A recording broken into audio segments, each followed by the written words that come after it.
Welcome back to the Todd Durkin Impact Show. And today you have a special one. You know, I love talking coaching. I love talking fitness and sport. And I love talking with other coaches. And that's what we have here today, my friends. We have one of the finest coaches on the planet. Yes, I said on the planet, because my guest today, his name is Pete Holman.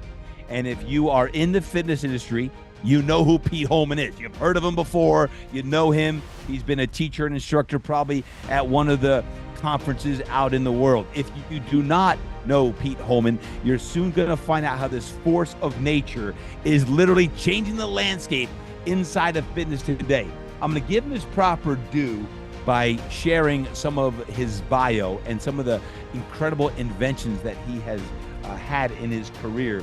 But take a listen to this. Pete Holman is one of the most illustrious coaches of our generation.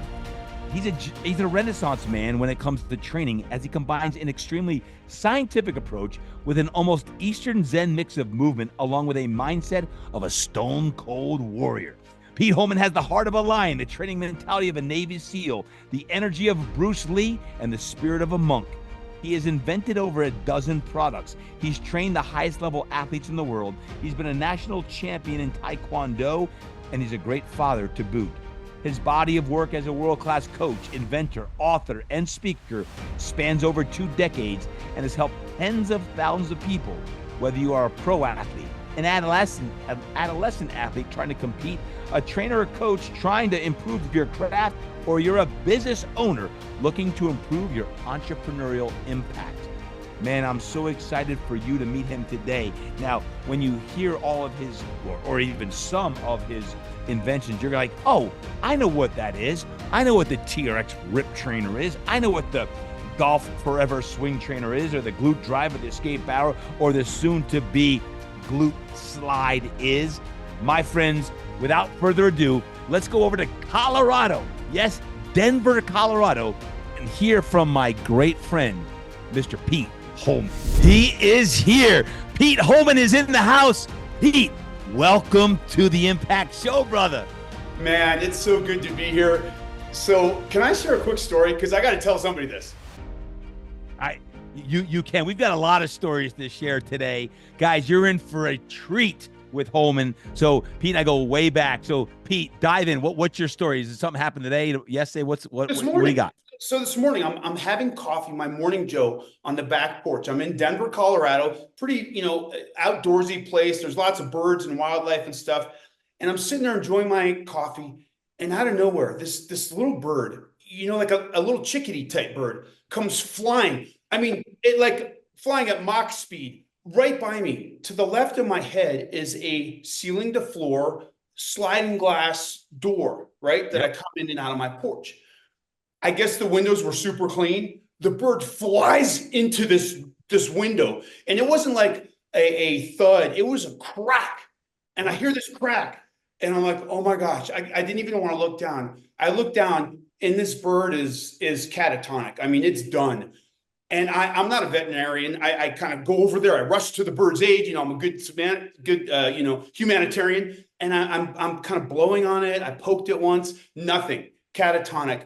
And so now I'm kind of bummed out. Like, this is not the way I wanted to start my day. So I kind of sulk over to my garage. I get out a shovel. I find like a little box, and I'm putting leaves and grass in there. I'm trying to create a nice little casket for this guy, give him a proper burial, So I go back, I turn the corner to where my porch is. And I mean, I kid you not, the bird sits up from being dead, like strings from angels, lifted this bird up. It sits up. I take another step towards him, and the bird flies away as fast as it came in. Come on. And now I'm rejoicing. I'm like, this is the greatest day of my life. The bird's alive. I'm alive. Todd Durkin's alive. The audience is alive. And that's how I started my day. The energy of a Bruce Lee and the spirit of a monk, I said, as we open up today. And little did I know that we would start with a story that I've never heard before. Start an Impact Show out of 370 something episodes, Pete Holman. That is a great way to start the day, for having that bird get concussed, a serious concussion, and just get up and keep going. Man, it's what life is all about, right? And it's Hey, also something that I do daily is just try to appreciate my breath. well, listen, speaking of personal stories on that, before we hop into today's show, and let me tell you what, buckle up. Pete Holman is one of the leaders in the fitness industry space and the leadership space and personal growth. I've known Pete for over a dozen years. I want to, before I just jump into all the professional stuff, share a personal story with you. Just a couple weeks ago, as we record this, I gave Pete an SOS call because my wife Melanie and I were in a little bit of a pickle. And all you parents out there can probably understand this. But Melanie and I had plans to go to Davidson College to watch our son Luke play a football game. And we were off to Davidson College. And at the same time, for those who are following along the story, our youngest daughter, McKenna, is getting recruited to play lacrosse. Well, the University of Denver has been hot on her trail, and she was asked to come to a camp like, quote, next weekend. Well, it just so happened that that weekend was the weekend that Melly and I were going to be in Davidson, North Carolina. So we're hemming and hawing, like, what do we do? How do we get her? We had to, like, she was flying with a friend, but we had to get her from, like, Denver to Boulder for something else where her other teammates were going to be at the University of Colorado. I had no way to get her from Denver to Boulder except my great friend, Uncle Pete, Pete Holman. I'm like, Pete, I need a major friend call. I don't even know if you're in town. You travel a ton. And when I asked Pete to take McKenna from Denver, Colorado, the University of Denver to University of Colorado,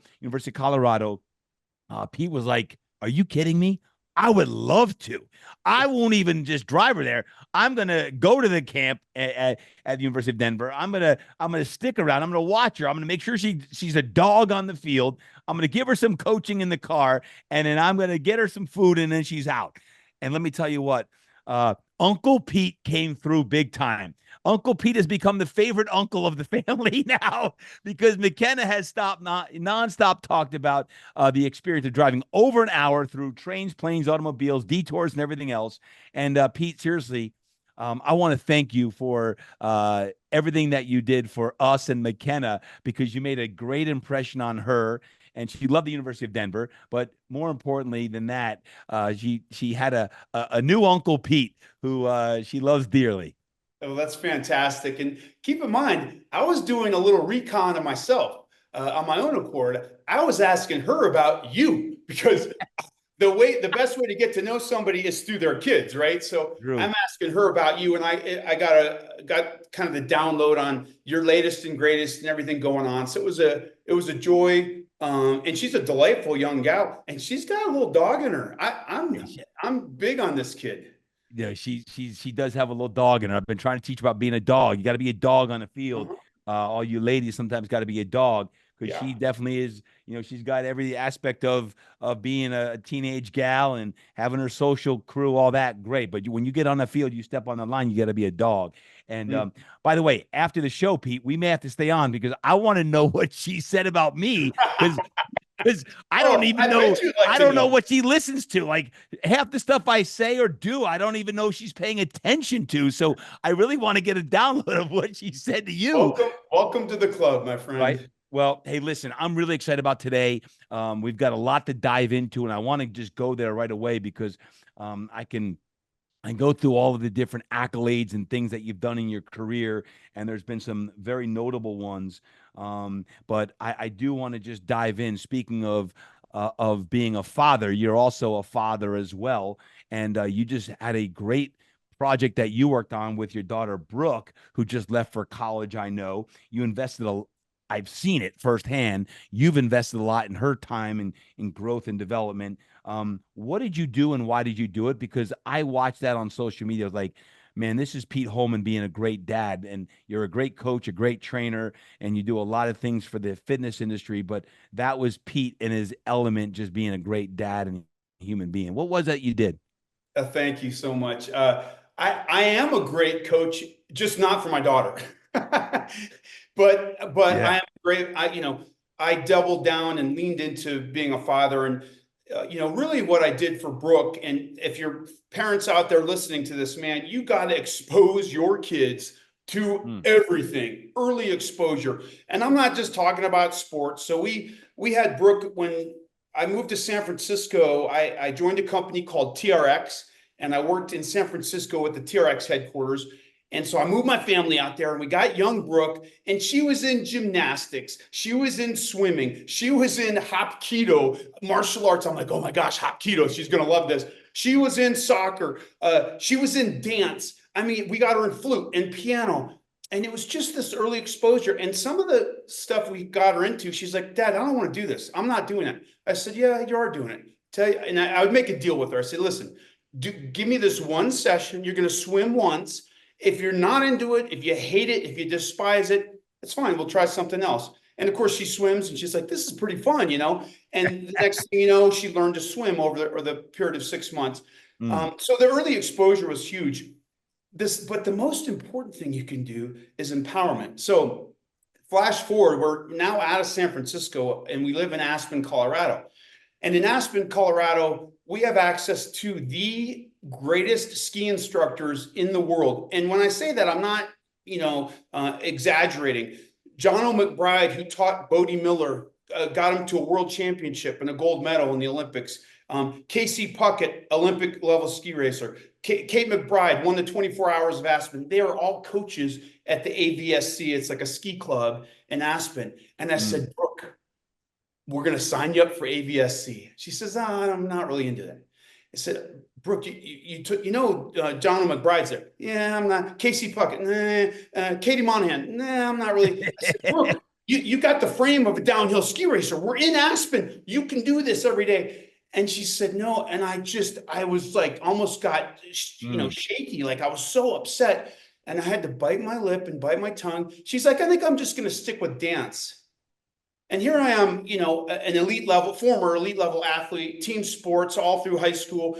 I was on the U.S. national Taekwondo team. I understand the importance of being in a team structure and the camaraderie and the leadership and the life skills you get. She said, no, I don't. I'm just going to do dance. And so I had to bite my lip. And then in 7th grade, she goes to play with her friends after school, and she can't find any of her friends. And she said, Dad, the weirdest thing happened today. All my friends were at volleyball. They joined some volleyball, team.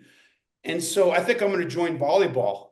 And now keep in mind, I'm trying not to be overly excited, because now this is a team totally sport. If you haven't watched, women's volleyball, it's the greatest sport on the face of the earth. So I'm trying to withhold, my exuberation. And I said, oh, that's good decision. Good decision. So the point is, you have to empower your kids to find something that they love and they're passionate about, and not your dream.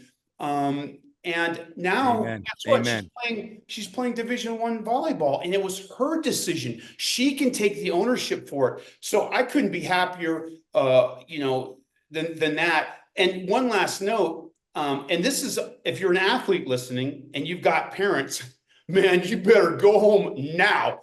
Give them a monster hug, cook them dinner, clean your room, vacuum the living room, do something to show your appreciation, because once you're all in on a sport, and so your kids did club football and club soccer club and now lacrosse club, it is the most massive financial investment, time investment, energy investment, and crying nights when the kid loses the tournament on the last game, and all you have to do is mitigate the stress and the disappointment of a lost tournament. And it is just a massive job, but it's wonderful. And all of a sudden the kid goes to college, and you're like, oh, that's it. Mark the tape, folks. Look down, stop, go back. He said, kids, if you're listening, I think I heard him say, do the dishes, cook them dinner, say thank you, say I love you, give him a big hug, give him a big kiss, tell him the best thing since sliced bread. Is that what I heard, Pete? I think that's what I heard. That is 100% accurate. Maybe even shovel the driveway if it's snowing. Like, come on, get after it, kids. I love that. I love it. But, and didn't you turn it into a product, I thought, this summer? Didn't you turn it into like how to help your child become a college level athlete? Well, I did have so I'm a presenter and educator for different fitness outfits. And one of them is Idea Fit. Yep. And so I presented a session called D1 Commit, That's right. and it talked about how to get your kids from a certain level to the next level. Because one thing, and this is, by the way, this is a great story. If you are a parent or if you're a developing athlete, listen up to this story. So my daughter, oh, I hope she's not listening. My daughter Brooke, was, I hope you are listening, Brooke. yeah, my daughter did not start out as the greatest phenom of a volleyball player the world's ever seen. And I'm trying to be kind and gentle. She was growing a lot. She was a little uncoordinated. She hadn't kind of neurologically developed into her body. She was new to volleyball, which is a very much a skill sport. It's not like track where, you run. Trust me, track is very technical, but if you're fast and you can run in a straight line. Yep. But this is a huge skill set. And so it wasn't until over time, and all of a sudden there was one year she was on the 16s team, the 16s club team, the #1 team. She sat on the bench for the first half of the season, and then something happened to their right side. They got injured or they just weren't clicking. And they said, "Hey, Brooke, go into right side." And she had a couple blocks in her first game. She didn't even know what she was doing. And next game, she started popping off. By the end of the season, I kid you not, she was the best player in the entire club organization out of 200 players. This happened in 2.5 months, Todd. It's like mind-blowing. And this is what can happen when you're a developing athlete. Things start to click. So don't count yourself out. If you're a coach, don't belittle athletes that aren't quite there yet. Pour into them, because you never know who's going to be your next star. Yeah, no, it's a great point, Pete. You think back to even elementary, middle school, sometimes the ones that were the biggest standouts, either physically they didn't grow or they burnt out, or mentally they didn't ever continue to evolve. And next thing you know, in high school or even sometimes college, all of a sudden they hit their peak, they hit their growth spurts. And that's a great point on that. And I love seeing what you and Brooke have done. And now that she's in college and she's playing and she's happy, I love seeing you as a dad, because so many people know you, Pete Holman, as, the coach, the trainer, the former national champion in Taekwondo, the inventor. You've got a lot of different titles, but I love whenever you've talked about Brooke and the commitments and sacrifices you've made for your daughter. It makes my heart smile, I know, as a father and as a friend, to see you in that role, brother. I do want to talk about something I think is very interesting. Besides being one of the best coaches I know, and I mean that, I've known you for a long time. You've also invented a lot of products. Many of you that are listening have probably used some of the products that Pete Holman has invented. Started with the Golf Forever swing trainer, then the escape barrow. I love the escape barrow. The glute drive. You go to any big chain gym, many of them have the glute drive, and small studios do as well. The glute drive. Most people have used the TRX Rip Trainer. Yeah, the Rip Trainer. Yeah. Pete Holman invented the TRX Rip Trainer. And then his latest invention, the Glute Slide. Like, all of these and then some. I know you have like a dozen more things that you've worked on, but Pete, out of all of those products, which ones to date have been the most meaningful besides all of them? Has there been one that stood out? Well, certainly my latest and greatest, the Glute Slide, because it's kind of like having a newborn baby, right? You're kind of hyper focused on that baby. It's like, man, I got to get this thing to survive. I'm going to nurture it. I'm going to coddle it, and I'm going to dote on it. But I imagine we're going to talk about that. So let me tell you the most impactful product that I ever created, and that was called the Core 10 Trainer.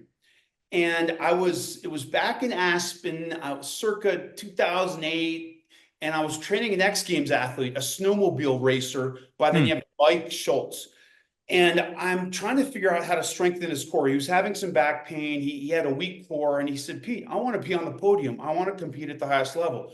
And I'm laying in my bed and I'm thinking snowmobile. Once you start training somebody important, this was a really valued client to me, because I'm like, I'd never trained an X Games athlete. I trained other ski racers, but not X Games. And I really wanted to do good for this kid. And I'm looking up at my closet rod and I said, that looks like a snowmobile handle. I just ripped all my clothes off the closet rod, grabbed the closet rod, went down to my garage, and like MacGyver, I start screwing things in. I screwed an eye bolt to the one end of the closet rod. I attached a resistance cord to the other, and I started rotating and steering it almost like I was on a snowmobile under high tension loads. And man, after 10 minutes of doing this, and then I switch sides, right? Because your left and right side, sometimes you have neurological differences, strength asymmetries. And after 10 minutes of doing this, my core is fired up, right? I feel on point, like my central What nervous. time was this at? Was this at like 1 in the morning? No, it was on a Sunday, and it Okay. was mid-afternoon. Oh, So, okay. yeah, I had the garage door open, and I'm just playing around. I'm just Gotcha. exploring movement, and then I started striking like a martial artist. Because when you're Mm, a martial artist or any kind of boxer, there's kind of like a push-pull. Actually, any overhead athlete, they call it the bow and arrow, right? One shoulder goes back, the other shoulder goes forward, and then you reciprocate, and that's how you generate rotational power. So now I'm striking this thing around, and I'm sweating, and I'm like, this is kind of cool. I take it to Mike Schultz. We trained for 2 weeks. He gets on the podium for the first time ever in the X Games, and he says, "This is fantastic, this product. Where do I get it?" And a light bulb goes off, and I said, "Wait a minute. What do you mean? You want this thing?" He's like, "Yeah." And so I gave him my prototype, just let him go home to Minneapolis with it. And I started creating some products. The Core mm. 10 trainer turned into the Ripcore FX. The Ripcore FX, same product, just different branding, because I Yep. started to create a business and a brand. The Ripcore FX was acquired by TRX and became known as the TRX Rip Trainer. Huh. And then now it's the Golf Forever Swing Trainer. I've kind of developed the product even more. We've got an app, and we focus more on golf because golfers, they understand rotation, they understand the mechanics of it, and they have a high disposable income, and it's a lower price product. So we're having great success. And by the way, we've got Scotty Scheffler, the #1 golfer in the world, that is our main endorser on the Golf Forever Swing Trainer and the app. So the reason this is such a great story is because I'll never forget. There was a guy around the Ripcore FX times, an investor in Aspen. He was actually one of the founding investors in Twitter. So kind of a hotshot guy, worth a few $100 million. And we go to him and we show him we had a deck, and we had a profit and loss statement. We had a presentation, and it was banging. Beautiful presentation. And he said, "Guys, I really appreciate it. Love your enthusiasm, by the way, Pete. You're great, but I just don't see myself investing in a stick and a cord." Hmm. So we kind of limped away from that meeting. And I just was dejected. And I thought, this guy's so smart. He's worth millions of dollars. He's probably right. Maybe this project isn't something I should pursue.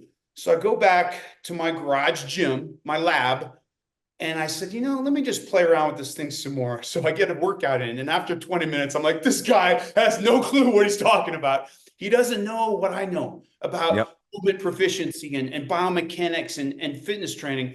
And he doesn't understand the market. He might understand Twitter and other highfalutin investment strategies, but he doesn't understand fitness. And I hunker down and I stay with it. And it's the product that keeps on giving, TRX, now Golf Mm. Forever.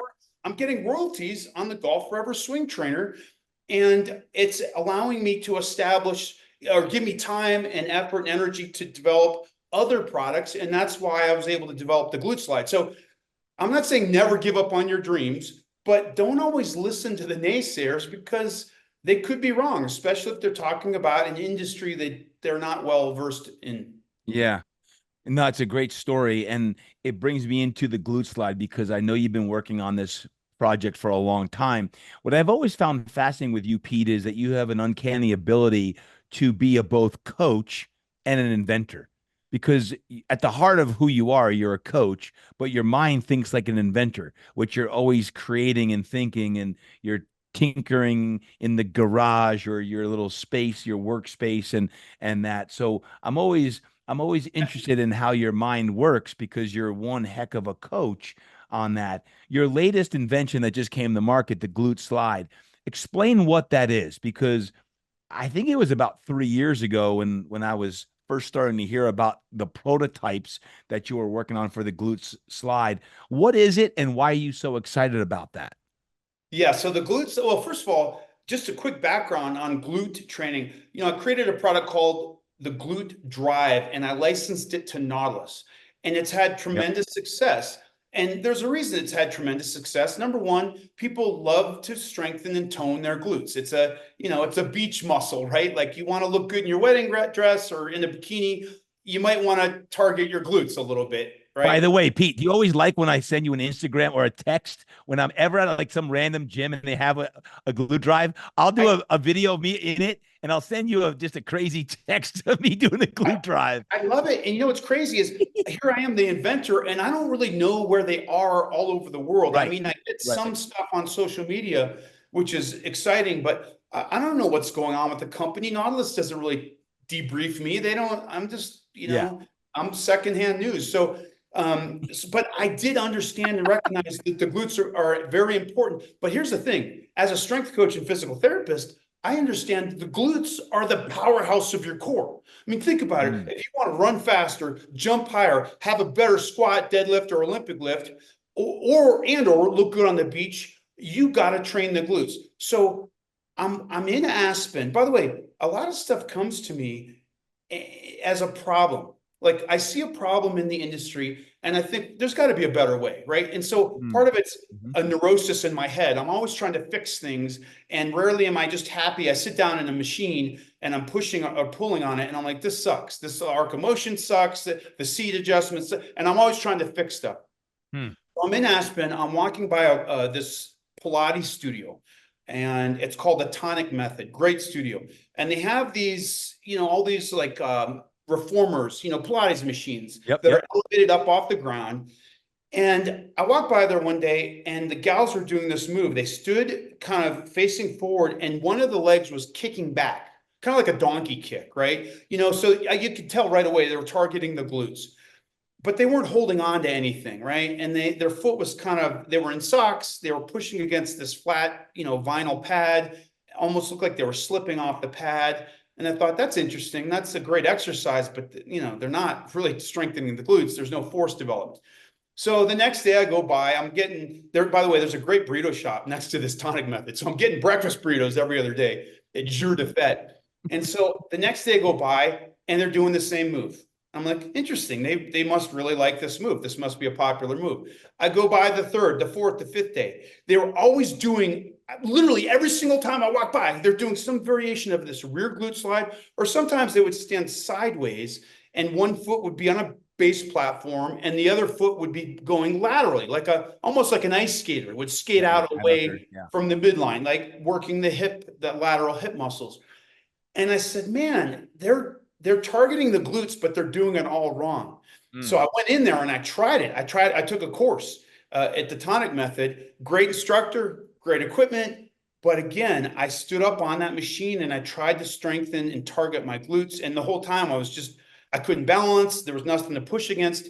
And I said, you know what? I'm going to fix this. So I created a machine that is smaller, closer to the ground, so it's safer. It's got handlebars, so you can hold on to something and stabilize your upper body while you push back or push laterally. And then here's the most important innovation on this machine is, we just had the Olympics, and in the 100-meter sprint, all the athletes get in these starter blocks. Yep. Right? They put their feet, they dig the balls of their feet into these starter blocks. And when that gun goes, man, boom, they have something to accelerate out. They're pushing in. It's Newton's third law. Every action has an equal and opposite reaction. So they push into the starter's block. The starter block pushes back into them, and they're jettisoned forward.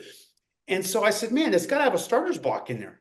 So now I got a starter's block on one side, a slide platform that pushes away from the base of the machine, a handlebar, and then I created these resistance mechanisms that you engage with a push pin. So if you want one cord, which is about 20 pounds of resistance, you push one pin in. If you want two cords, which is about 40 pounds of resistance, you push two pins in. It goes up to 120 pounds. So now you can change resistance on the fly without having to get off the machine. And that's actually a patented design that I have.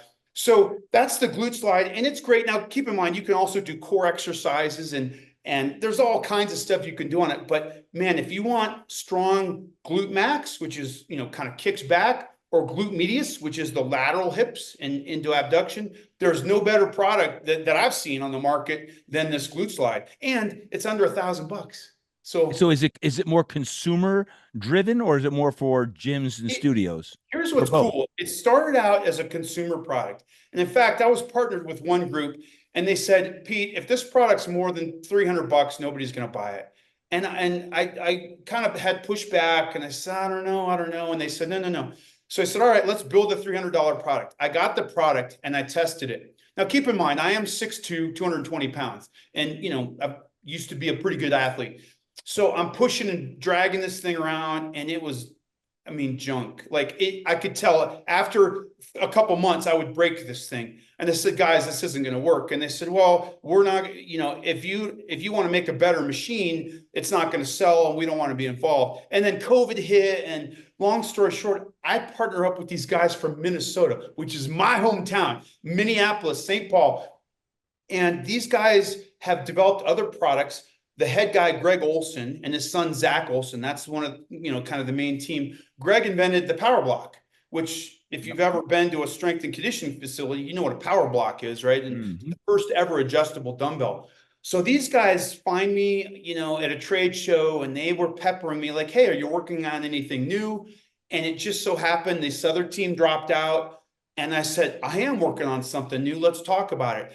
And as we started building the next level prototype, we said, oh, the handlebars are kind of chintzy. We got to beef those up. Oh, the foot wedge isn't strong enough. We got to beef that up. Oh, the push pins, we don't like those. Let's go with the anodized aluminum. The rails, they're steel, they're cheap. Let's extrude aluminum rails.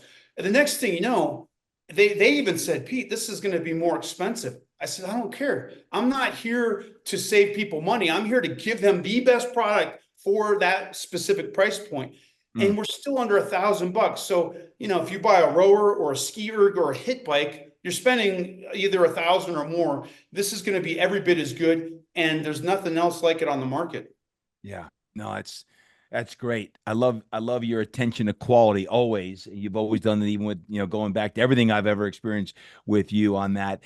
And would you say it's as much guy friendly as it is gal friendly, in the sense of, a lot of times, like, the gals want to work their glutes, but athletes want and need to work their glutes? Like you say, the powerhouse of the cell, almost like that's your engine, your glutes are your engine. So would you say that this specific piece of equipment is as much for guys as it is gals? Yes, I might not say that to my marketing department because they're focused on the body beautiful and the glutes and gals that love the bikini model training.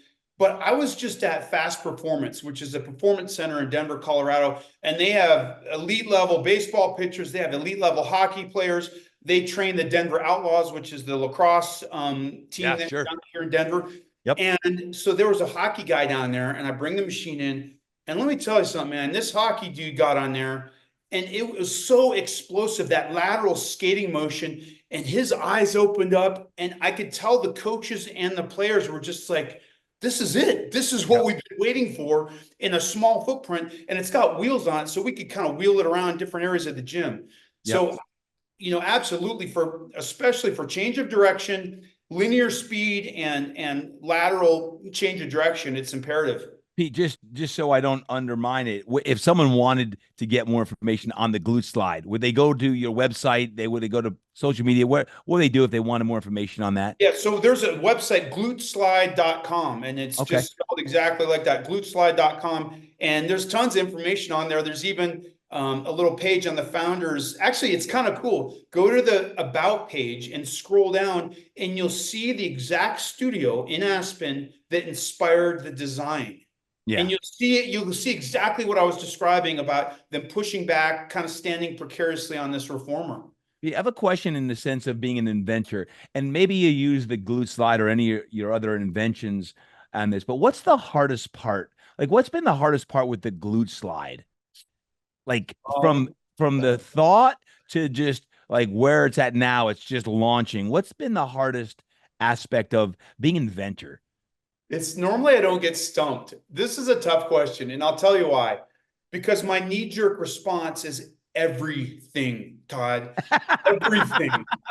I mean, it's like launching a new business, right? You got to come up Yeah. with the Preach, idea. brother. It's got to be Preach. innovative. It's got to be the right product at the right price at the right time. Then you got to develop the prototype. Then you got to test it. Then you got to get patent and intellectual property information. Then you have to develop a website and a manufacturing team. Then you have to have a sales and marketing team. Then you have to go to trade shows and you have to support this and you have to buy the inventory and you have to return, if somebody has a part missing or you have to return those.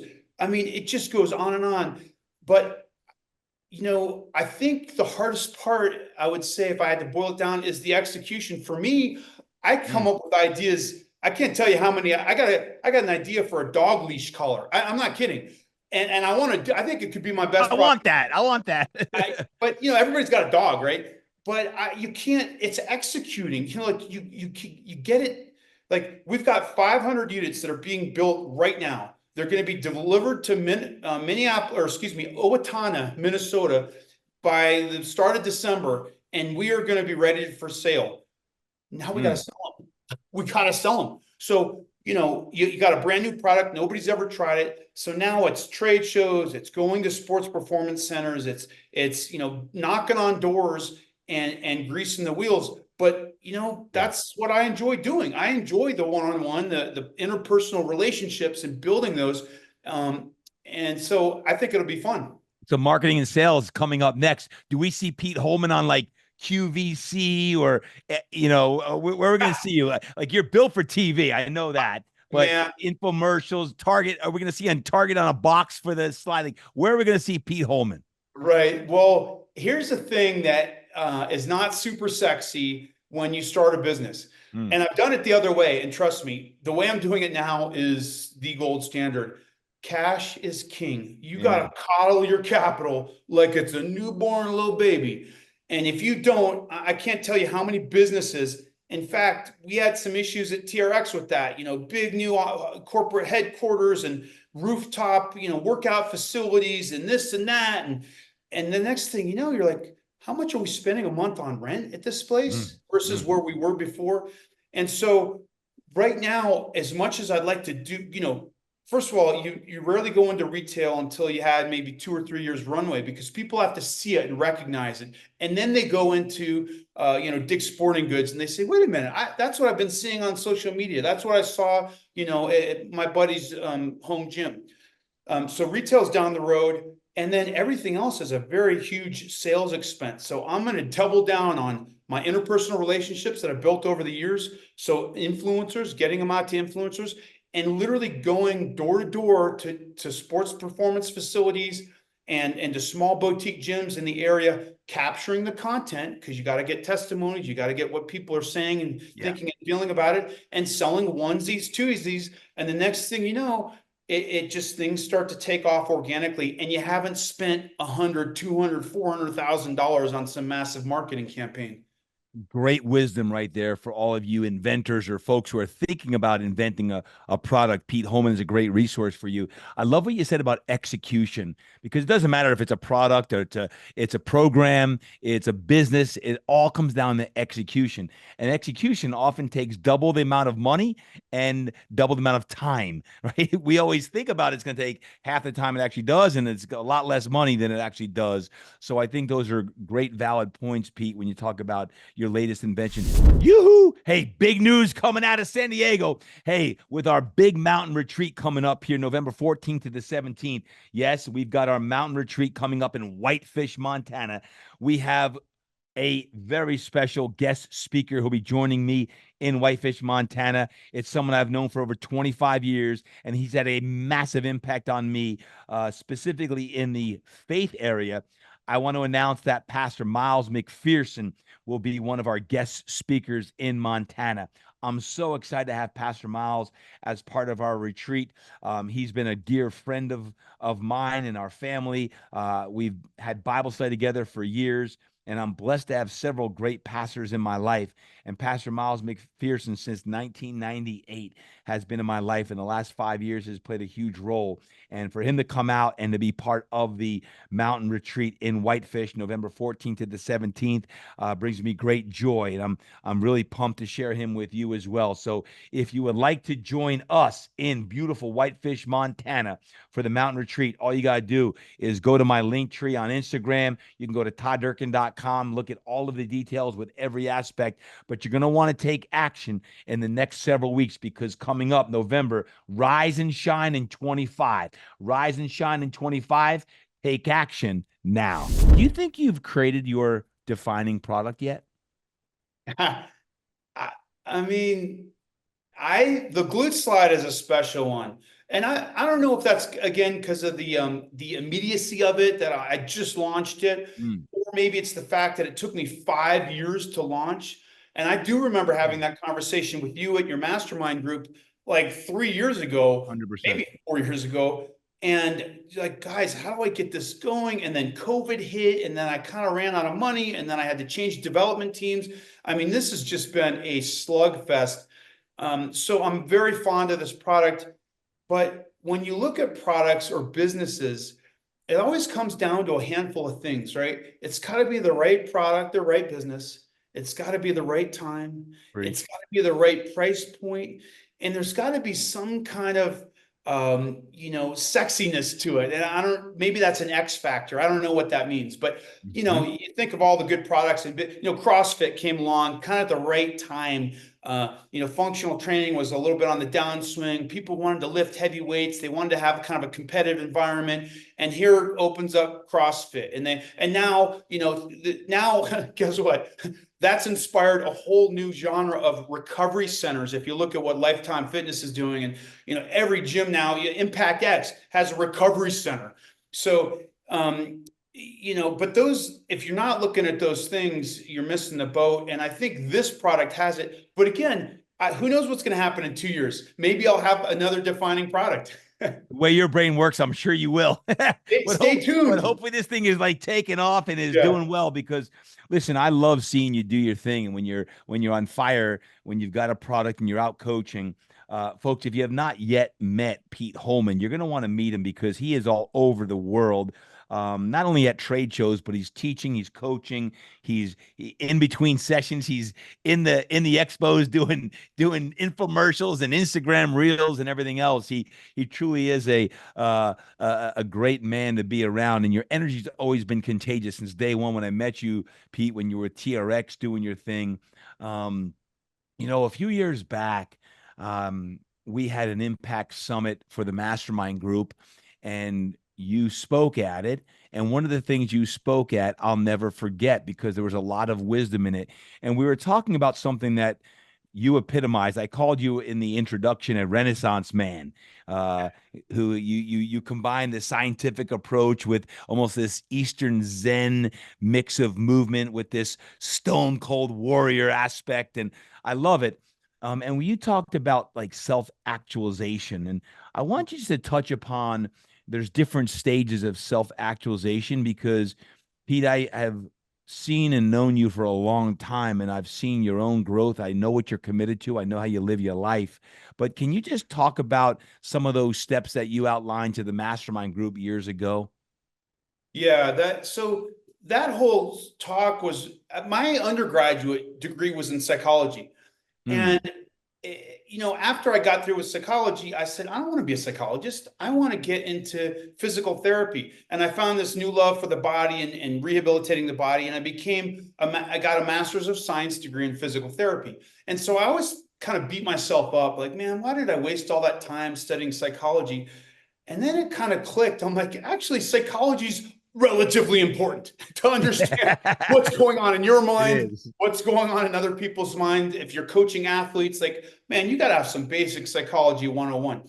So Mm. we studied this guy named Abraham Maslow in undergraduate, and he came up with something called the hierarchy of human needs. And it was a very basic model. It's kind of a pyramid model. On the basic rung was like your food and water. Like if you don't have food and water, you're not going anywhere in life, right? And then you had shelter, and then you had to have a sense of self, and then develop a sense of, in the community. And at some point, you're working on self-actualization. That was the top of the rung. So he talked about, really one of the points of life is actualizing your human potential, which I really like that concept. I mean, like, what else is there? Like, people have postulated what is the meaning of life, and you could go back and forth to whether it's religious theology or spiritual speakers in the area. And I like this self-actualization. To me, that's the meaning of life, being the greatest level and form of human being in all aspects of my life, not just professionally, not just as a father, not just my hobbies and interests or as an athlete, like everything cumulatively. And it sounds selfish on face value, but really, when you're operating at the highest level, when you're oscillating at that amplitude, guess what happens to everyone around you? And this, I don't need to tell you, Todd, this is what you preach. And this is why you're so good, is because everybody that comes in the orbit of Todd Durkin is now elevated. And so anyhow, that's what I think we should all be trying to do individually. And so I kind of tweaked the Abraham Maslow hierarchy. I made my own. I love what you did here. I love what you did. Touch upon. And so the first touch on each of them. Yeah. Say again? Touch on each of them. I think you just touch on one of the 5. Yeah, so the first one is purification. That's the first level, and that's kind of like ripping off the Band-Aid. If you've got a bad diet right now, or if you're not exercising, you're in a slump. If you're even to the point of your interpersonal relationships, if you got kind of a toxic relationship or an energy vampire, like, man, you got to purify, like exercise the demons. Get rid of all that stuff and clean it up. And once you're getting good sleep, once you're eating healthy food, once you're exercising, once you've got good relationships that help, push you towards greatness, man, now you're in a position where you can start doing some stuff. The next thing you got to do, the next level, is qualification or qualify. And this is really just leaning into your why. What's your why? If you've ever heard the Simon Sinek TED Talk of the golden circle or finding your why, if you haven't heard that, it's a great 18 minutes and it's going to help you. But if you don't know why you're doing what you're doing, you're not getting anywhere. And there's a lot of, you see this all the time with athletes. I mean, I was just listening to Aaron Rodgers was interviewed. They lost the first game. He's back with the Jets. Aaron Rodgers doesn't need to play football. I mean, literally, he's got so much money. He's like, why is he coming back? He tears his Achilles. He's got to go through this whole rehab process. Then he's got to go back to 2-a-days. And then he's got to get back with this team. And now he's, you think that the Jets are going to win a Super Bowl this year? Call me crazy. Maybe they will. I don't know. But my point is, why? What's his why? But if you asked him, everybody thinks he's crazy. If you ask him, he's like, there's no place I'd rather be. I'm with my teammates. I feel the camaraderie. I feel the sense of accomplishment when I've gone through tragedy and an injury, and I have to rehabilitate myself, and I find out more about myself and who I am as a competitor. And I like being a leader, and I like mentoring the younger quarterbacks on my team. And I mean, I'm getting goosebumps right now. Like, what is your why? Once you find that, man, lean into that and pursue it with reckless abandon. So you got to find your why. My why is helping other people actualize their human potential. I do it primarily through health and fitness, whether it's one-on-one or fitness product innovation, but find your why. So that's the second run. The third run. You got purification, yep. Qualification. We go up to the third rung. Yep. Now the third rung would be calcification or calcify.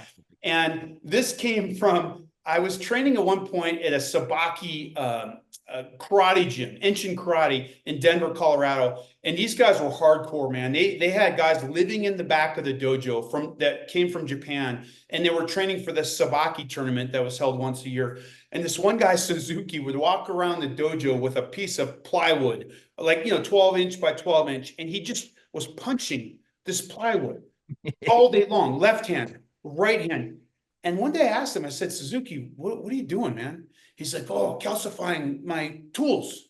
And I said, well, and then he showed me his knuckle. His knuckles were like, it was like one massive bone. It looked like an anvil. And he said, stronger fist, more knockout. I'm like, oh, okay. So what do I do now for the next 3 weeks? I'm, pounding this wood. Walking around in plywood. So I kind of, took some liberty, and the analogy here is, you got to practice, you got to harden your tools, you got to work on your skills. And, you look at like the Beatles, for instance, and from 1960 to 1964, they played in this little club in Hamburg, Germany, the Beatles, right? They're a dive pub, but they played 5 to 6 90-minute sets per day for 4 years, amassing over 10,000 hours of playing time.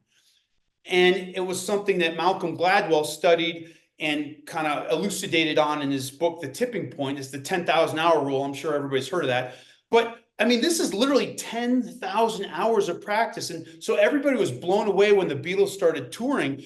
And they said, oh my gosh, this is like a studio band. They're so good live. How are they so tight? How are they so versed in music and playing so well together?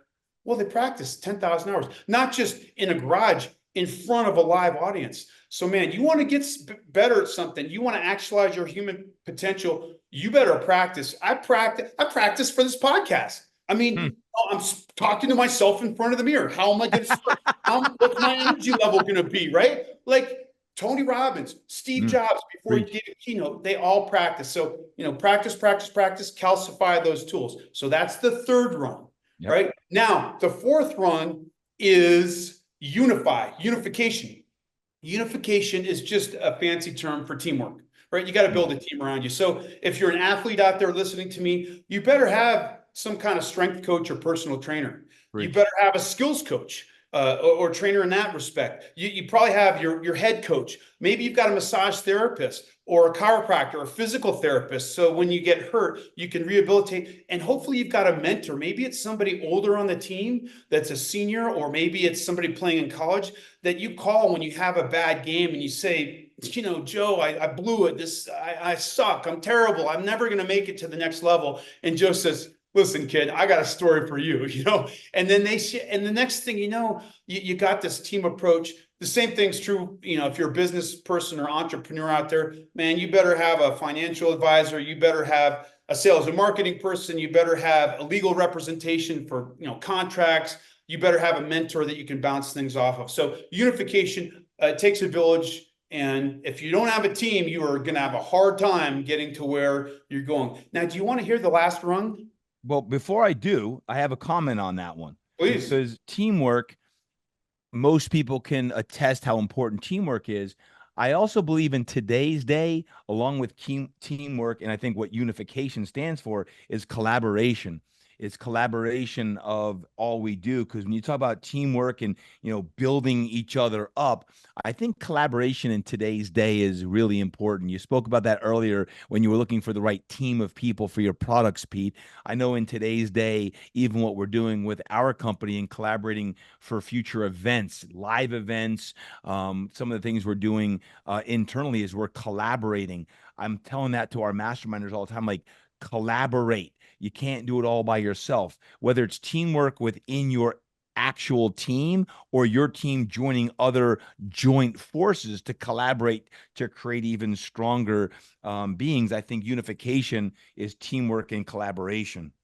I love that. And in fact, I'll take it a step further. When you work with your team and when you collaborate, man, you better check your ego at the door. Because there's going to be somebody sharp out there that has a different angle, has a different opinion or different mindset that you might just learn from. And it might be one small tweak to your model that literally takes you from 0 to hero level overnight. And, so it's not just having a team, it's listening to your team. It's not just collaborating, but listening to the people that you collaborate with, watching how they do things.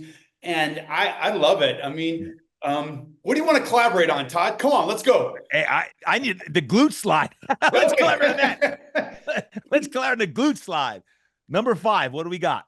All right, number 5. This is my favorite one of all. It's called amplify. And this is what I call the competition phase. So, if you're an athlete, for instance, you've trained, maybe you've got injured, you're rehabilitated, you've had mentorship, you've had all your psychology lessons to pump you up for the big game. It's Friday night, playoffs are on the line, you got to amplify, right? You got to go out and compete. And if you don't have that competitive spirit, if you don't have that edge, if you don't have that dog in you, you're going to have a hard time actualizing your human potential. And it was funny. I was talking to McKenna about dog before her tryout for this Denver University lacrosse team. And I said, do you know why I like the reference of a dog? You know, you could use a Wolverine, you could use a honey badger, you could use anything, but everybody knows what a dog is. And everybody can understand this reference. So I'm at the park the other day, and this guy's playing frisbee, right? With his what are those like little not a shepherd, not a German shepherd, but like a sheepdog. You know what I mean? Those Australian Shepherd. Thank you, Australian Shepherd. That's what great dogs. Great dogs. Man, these dogs are the most athletic dogs you've ever seen, and they're beautiful. Kind of unassuming. You don't look at them and go, "Oh my gosh!" You look at a Rhodesian Ridgeback, you're like, "Man, that's a beautiful dog," but they're not as athletic as these Australian Shepherd dogs. So he's playing frisbee with this dog. He throws a frisbee out to the dog. Oh man, I love you, brother. You're making me laugh and smile. This is good. This is good. This is true. He throws the frisbee, the dog brings it back. He throws it again. Somebody else kind of says, "Oh, isn't that cute? Let me try to grab the frisbee from the dog." You think the other stranger was able to grab the frisbee out of the dog's mouth? The dog was like, "Heck no, you ain't getting this frisbee." And at one point, he even tried the owner tried to get the frisbee back, and the dog said, "Heck no."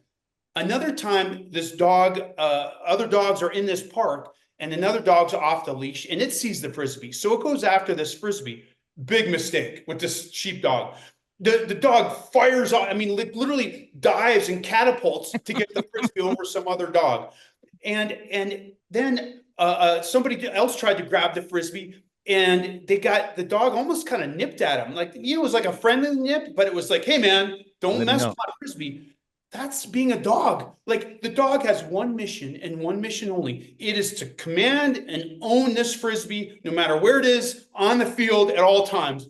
And if you can do that, if you can harness that, you got a chance. And when I talk to people, I mentor a lot of business owners and people that are in the industry or athletes, and they're struggling and they're just, and I said, man, at the end of the day, if you wake up and it feels like there are storm clouds hovering overhead everywhere you go, and every single thing you do is impossible, at the end of the day, buckle up your bootstraps, pin your ears back, put on your game face, and go out and compete like the champions that each and every one of you are. Amplify. I love it. I'm fired up. I want to go catch some frisbees right now. It's not around this dog, man. He'll bite your hand off. So, exactly. So, hey, Pete, you just shared 5 different levels there. So we've got the Maslow's hierarchy of human needs. Are we calling this like the Holman's hierarchy to self-actualization? I think I was calling it the Holman hierarchy of fit pro needs, but really it applies to anybody. 100%. So, I'm not a big name guy. I'm more humble than that. But if you want to call it the Holman hierarchy, I'll take it. I am rebranding it to the Holman's hierarchy to self-actualization. There you have it first. You can look down at your phone right now, wherever you're at, snip a little picture and say, and tag Pete Holman on Instagram. Pete Holman. What do we got, Pete? Your Instagram is what? Pete Holman 1. Pete Holman 1. You can tag him right now and say, I just learned what Holman's hierarchy to self-actualization is all about. And that's what I really want to get to today, because we're talking a lot about, Pete, with your 5 levels that you just shared. I mean, that's all part of your invention and your coaching. It's what you're living at right now. And for all of us, we go through all of these stages of life, and it's, sometimes we're at number 1, right? Getting rid of bad habits. And, you have down here, you talked about what habits are they, whether they be alcohol, whatever it is, like how you purify your own life, and qualification, calcification, unification, and amplification, amplifying your light to shine brighter on others in your communities and for yourself as well. So as we come into a conclusion here, Pete, on that, and that was brilliant. Thank you. What do you think, Pete, for you, and whether it be in Holman's hierarchy to self-actualization or just your own walk of what you're doing, you think about your next level? I'm always like, how do you get to the next level? Like, what's the next level? In order for Pete Holman to continue to climb and do that, do you focus for yourself like the next step, the next rung? Or is it, hey, I'm looking a year down the line or 5 or 10 years down the line? Like, what is it that you envision to get to the next level? What's the one or two things that you think about? I think about curiosity Mm, and curiosity breeds creativity. yeah. Creativity breeds innovation, and innovation is what propels a society forward, right? You, Mm, you have to have innovation. And so, just be curious. If you're out there, think back to when you were 5 years old, right? You go to the park with your parents and you're, playing on the jungle gym set and and you walk by and you see a little moth or a butterfly sitting on a bench. And nowadays you just walk right by, like who cares? But not when you're 5 years old, man. You say, what is that thing? mm, I've never seen a monarch butterfly. Look at the pattern of its wings. Look at how beautiful it is. Look at how graceful it is. It's quiet and still, but it's also powerful and explosive. And you're curious. And maybe you go home and you say, "Mom, I saw some butterfly. What kind of butterfly is that? Like, how do I learn more about these butterflies? These are really cool." And nowadays, everybody's just stuck on their phone. People are telling them what to yeah. do, how to think, what to say, how to, carry yourself because you're watching Instagram and you're trying to follow the leader. But man, if you're curious, if you're creative, if you're passionate about stuff, let that stuff guide you, and you're going to have tremendous value and input to not yourself, just yourself, but your life. Yep. So I think that's number one is just be curious, be Yep. creative, be innovative. The second thing is this is going to come as a shock to most people and even to myself, but man, you got to find somebody and pour into them and love them like nobody else. And guess who that person is, Todd? You, Mm, mm, you. So this is something I've struggled preach. with my whole life. I have Mm, the Kobe Bryant, syndrome, the Mamba mentality. Like it's never enough. One championship, okay. Number two championships, got to get three. It's all consuming. It's intense, and I get it. Trust me. That's part of why I've gotten to where I've gotten in my career, in my personal life, in my athletic life, raising kids. But man, at some point, there's also a lot of inner dialogue in my head that tells me, man, you blew it on this one, or you're not good enough, or man, you're getting older. Look at these other guys on social media doing backflips with their shirt off. And like, who are you now, Holman? You're not an athlete anymore. And these voices, sometimes they don't shut up. And so now you know what I'm doing?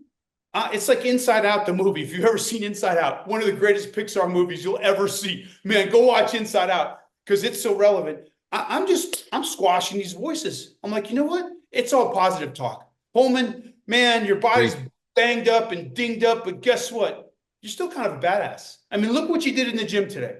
Holman, yeah, your product hasn't sold hundreds of thousands of units yet, but guess what? There's potential. Hang in there, champ. You got this.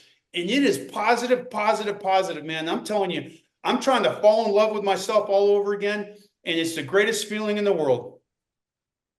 Pete, I hope everyone just heard that, look down at the clock again, and just go back and rewind about a minute prior to that, because that sound bite right there is worth its weight in gold.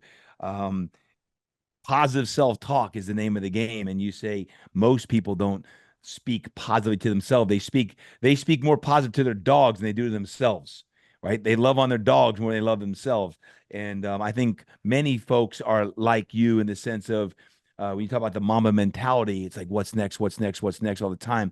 I find that like peace, like having inner peace, is almost the bridging of the gap of desiring success and significance, yet being able to be on this journey and appreciating the process as much as the end product. So it's like this, how do you find the peace in the process when you know you're not where you're supposed to be yet, and how you continually find that joy in the actual, all of the ways you get off track, or the failures, the adversity, the challenges that are faced. Because I often look at it as like you've got all these evil forces that come into your head that are trying to throw you off course, and you cannot let them win the game. That's the inner game of like winning the inner game. And I know, Pete, we've had some deep discussions over the years on this. And thank you for being so real and authentic as you always are, because my friends, go back and review that right there. That was some good stuff. Thank you. Well, what you said was one of my favorite Bruce Lee quotes. And he used to always say this. He said, in any passionate pursuit, the pursuit counts more than the object being pursued. Yeah. And you just nailed that to the head. It's about the journey. Way of the Peaceful Warrior, Dan Millman. Like it's this, these are circled throughout the history of time, but it takes a lot for people to actually listen to them and assimilate them into their life. So, start assimilating this stuff that folks are saying that's profound and impactful, and do it today. Pete, last two questions. One is just more personal. And you mentioned one, you just got done with a great workout this morning and you're feeling like $1,000,000. But if you were looking in general right now, your best habits, I do believe that habits set us up for success. And you've had you've had a lot of great successes, and you've shared some of your failures in that. But these days, like right now, what are two or three of perhaps your top habits that are allowing you to be curious, that are allowing you to create and innovate and be the father that you are, be the creator, the coach, the trainer, the inventor, everything that you're doing? What are two or three of the top habits that you're doing now that are worth mentioning? Oh man, I've probably got more than that, but let me start I know with you do. a gratitude, prayer, meditation, whatever you want to call it. I do this every morning without fail. I go out, and usually I'm not interrupted by a kamikaze bird that flies by my head, but I'm having my coffee out in the bush, and I say, two or three things that I'm grateful for. Mm. Today it was, thank you for this breath. Like, this bird basically is not breathing anymore. And so, thank you for this breath, this life. Thank you for my friends, my family, my community. I love you guys. You are what inspire me Mm. to be great. And you teach me along the way. And then I today I said, thank you for my passion. And I honestly don't know where some of that comes from. It's like some guys have a 40-inch vertical leap, and they'll be the first to say, oh, do my program on Instagram and you'll have a 40-inch vertical leap. Well, I got news for you. You won't. So, but it's about that. It's about having the gratitude and being thankful for what you do have. Then the one I'm really big on right now is sleep. Now, if you want more research on this, go to Huberman Labs or Stanford Sleep Research or whatever. But there's kind of this paradox, right? And you have guys like Jocko and all these hardcore business guys. Like, I get up at 4 a.m. and I train for 2 hours and then I, bang out work. And that's fine if that works for you and you're getting the requisite amount of sleep. But for me, I prioritize sleep over everything. And there's a certain ritual I have each night. I take a warm bath. I'm getting old, you guys. I don't know what to tell you. That's where my joints feel the best. It's in a warm bath. I get on a warm bath, and then I get out. I put my pajamas on. And I stretch. And I'm watching, last night it was Thursday Night Football. So I'm like, this is awesome. I'm watching Josh Allen rip around the field. I'm stretching out. I've got a percussive massage gun. You love those, Todd. And I'm tagging my glutes and my abs and stretching. And then I have a massage chair. And then I go in my massage chair. And I'm telling you, man, I sleep like a rock. How much time do you spend stretching in the massage chair? 40 minutes. Really? You're doing a 20-minute stretch and 20 minutes in the massage chair? Yep. Man. See, that's and it was good. A commitment here. And let me tell you something. Good. I'm pretty empirically based. Like, I want to know, is this working? I'm objective. So I took an inventory of my back and my knee, and I've got some different issues going on my shoulders. And I said, let me just try this kind of rehab stretch program, massage, percussive thing. And I did it for 3 weeks. And I mean, I never felt more athletic and more nimble and like back to my Ninja Warrior days. And I thought, man, this is working. Not only do I feel better, I'm performing better and I sleep better. When I wake up, and this morning I had a great night's sleep, and I Mm. mean, I feel like I could run through a brick wall. So anyhow, I'm just trying to prioritize my sleep. And then the last but not least is eat a salad. Like, I don't know why this is such a big deal for me, but if I eat a salad a day, it's just kind of a subtle reminder. I'm not even talking, I'm not a nutritionist. I don't even know if, I'm pretty sure cut salad's good for you, right? They don't taste that great. You got kale in there, you got spinach and bell peppers, and it's not that great. It's not like a steak, but you eat a salad and it's like, you know what? I'm focusing on my health and my wellness and my vitality and my longevity. And just that subtle reminder of what you're doing on a daily basis helps spill over into other aspects of your life. So I try to eat a salad every day. You know what? I love that. I loved all of them, starting with gratitude, talk about sleep and salad. It sounds so minute, but I always say, man, if you could have like, even when you're traveling, a salad a day, it makes a difference versus eating out or eating garbage on that. So those are very tangible takeaways, Pete, and I love that. So thank you for sharing that. I know you have like 10 other ones, but those are some great ones there. I gotta recommit to the stretching at night. 20 minutes is a really, really great thing. I've gotten away from being consistent with a longer stretch. I need to recommit to that. I'm gonna report back in about 4 weeks with a recommitment of how I'm doing because I know you're flexible as hell. I know you kick apples up of people's heads on that. I've seen you do it. So I got. I don't know. I don't know if I'm gonna get to that point. Don't put an apple on your head and have me kick it off. But I got to get back to doing some stretching like that at night. Fantastic. Mobilize, man. It's so I'm one of the trainers on the Golf Forever app, and we have this swing trainer, and we one of the things we focus on most is mobility, because as you age, if you're whether you're a developing athlete, a lot of young men are stiff because they grow so fast and their long bones are growing faster than their muscles and tendons can kind of stretch out. But the other thing that happens is once you're in your 50s, your 60s, your 70s, man, you're sitting around at your office desk, your hamstrings, your low back, your shoulders, everything's tight and stiff. And then you try to go hit swing a golf club and you have limited range of motion. Well, it's just like a rubber band. If you Yeah. stretch a rubber band a little bit, it's got a certain amount of, pop and stored kinetic potential energy. If you Mm.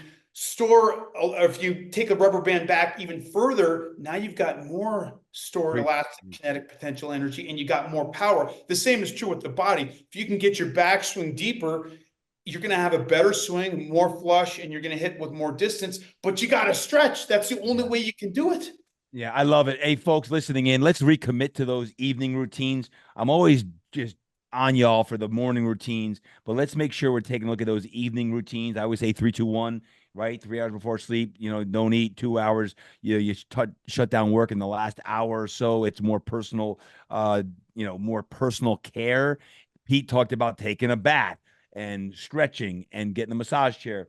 So choose something in the evening to do a better job with the personal care, and whether it be stretching, whether it be a massage chair, I was gonna say getting a massage or even giving a massage. You never know. Like it's all good on that. So take care of ourselves. That's the bottom line on that. Pete, my last question today. This is the Impact Show. I love talking about impact and legacy. And whether legacy to you is short term or it's long term, what does the term legacy mean to you? And what do you want your legacy to be? You know, Great question. Um, I think big, and I think kind of these big universal goals, Mm, but I'm going to flip the script a second because I had a guy when I was in high school. I was having a very difficult time, and I was drinking and drugging and just acting like a fool. It was my junior year of high school, and I didn't play one sport. Man, I was just lost. And this dude, it was the end of school. I'm walking out of class, and this guy, I hear these weights banging around in the strength training room, and I walk by the room and I'm looking in the window, like, what are these dudes doing? They're working out on the last day of school. Like, I was going to the parking lot to go like get liquored up. And the door opens, and it's the strength coach. And he looks me in the eyes and he's like, dude, are you going to sit there staring through the window? Or are you going to step inside and train with champions? And I mean, I was so scared and nervous. I'm like, I guess I'll step inside. And that was the kind of the first workout of the last, 40 years of my life. I've been doing this. And here's the great here. So, but the point is, here's the legacy. If you asked me that guy's name, I couldn't tell you. Joe Bob, I have no idea. This guy fundamentally changed my life forever. And yet he wasn't looking for accolades or adoration or recognition. That was who he was. He wanted to impact people's lives. So my goal is on my deathbed, I'll have this thought. I said, I hope there's some kid or, some coach out there that is sharing one of my stories or teaching some youngster strength and conditioning that I used to teach them and passing that on and paying that forward. That's what I hope my greatest legacy is. That's good. Well, I hope they remember your name, because there's something called the Holman's hierarchy to self-actualization, if nothing else. And out of all the different dozens of inventions that you already have, and I'm sure more to come, I'm really, really excited for you, Pete. I want to say thank you for joining us today and sharing such wisdom, sharing your excitement and passion. You're like, I don't know where you get your passion from. It's divine, my friend. You know it. It's divine. It's a divine gift that you have that I've seen it since day one. It's still glowing today in the great times and the tough times. It's a real light, and I thank you for everything that you do, and I'm excited for your future. As far as the Glute Slide, I know it's going to be available in December of 24, but can someone purchase it now if they ever wanted to get the Glute Slide these days? Absolutely. In fact, I got a deal for you. Check this out. So right now we're accepting pre-orders, which means you take a chance on us. And let me tell you, I personally guarantee this product quality. Take a chance on us and you get a lower price, which right now I think is $895. Check the website. But I'll give Todd Durkin followers another $100 off. So use this code at checkout. It's Durkin100, DURKIN 100 at checkout, all caps. And that'll be another $100 off. So pre-order one now, and for the holidays, you'll have one under the tree. There you Durkin 100. Hey, listen, you not only get $100 off, you get a tighter tush. And let me tell you what, your spouse, husband or wife, is going to like when you have a tighter tush. So, and if you're an athlete, you're going to have better performance. So there you have it. Get the Glute Slide. What is the website one more time if they can get that from, Pete? Yes, sir. Gluteslide.com. Gluteslide.com. Very simple. Also, please do me a favor. Do Pete a favor. Go follow him. You can follow him on Instagram at Pete Holman 1, at Pete Holman 1. He puts out great content. When I talk about, who and what is on your feed, make sure Pete Holman is on your feed at Pete Holman 1. Also, if you want to take a look at everything he's doing, he's done a lot, he's doing a lot, go to ph1performance.com, ph1performance, like Pete Holman 1, ph1performance.com. You can get everything that is Pete Holman. Pete Holman, thank you for being here today, brother. I love you. I owe you one for taking McKenna all over the state of Colorado as Uncle Pete. Now she's like, when are we going to see Uncle Pete again? I'm like, honey, I'll get you the darn Glute Slide, all right? I love Pete. We're going to see him real soon. We'll come to Colorado, and I don't know if it'll be the University of Denver to see her or we're going somewhere else, but whatever it is, we want to come see you, Pete. Thank you for being you, brother. Thanks, brother. And I'll leave you with this. My favorite quote of all time is from a legendary Italian ski racer. His name was Alberto Tomba. Actually, he's still around, Alberto Tomba. Remember. And this guy was epic. He was known to do front flips in his ski boots at the end of a 2-minute slalom race. Anyhow, he once said, in life, I have but one simple dream: to tear down the sky. There you have it. My friends, the one and the only Pete Holman. Wow. Pete Holman, that was awesome.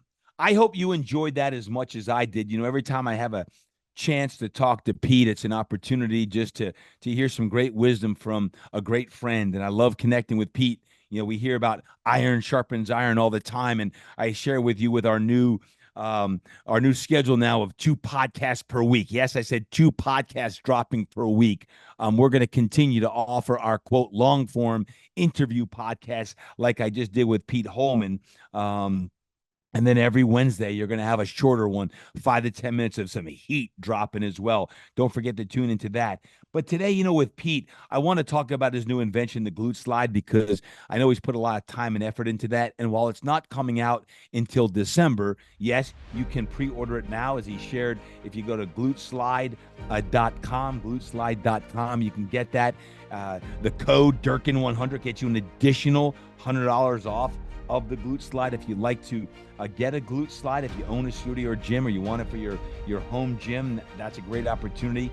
Anything Pete puts his name behind, you can bet your bottom dollar that it's going to be made of steel, and it's going to be awesome to work with. So a huge shout out to Pete on that. I also loved, and I wanted to share with you, the Holman's hierarchy to self-actualization. The Holman's hierarchy to self-actualization. I hope that you enjoyed that, because I think Pete is, when I say a renaissance man, by the way, that bio I put together in the beginning, I view Pete as truly a unique renaissance man in today's day, as someone who is not only an inventor, but a great coach, who's tapped into his spiritual side as well as his mindset side. And I love working with guys like Pete, who really are constantly on the edge of trying to be the best version of themselves. And lastly, I love the just the in the grass, in the trenches kind of talk when we talk about his evening routine and some of his best habits with gratitude, sleep, salads, and glutes, like all of those things, like more gratitude time, and his stretching routine, and his sleep routine, and eating a salad. Like, some of those things are very tangible. And I challenge you today to think about the next 30 days.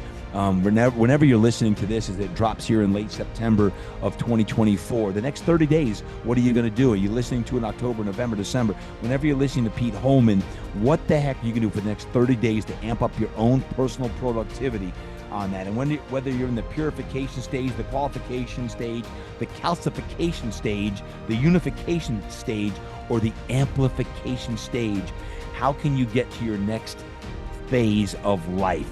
And I believe it comes down to habits. So Pete Holman, thank you. And don't forget to follow Pete. You can go to ph1performance.com. On Instagram, he's at Pete Holman1. And also, not only on Instagram at Pete Holman1, but also at Glute Slide. At Glute Slide also has an Instagram now as well.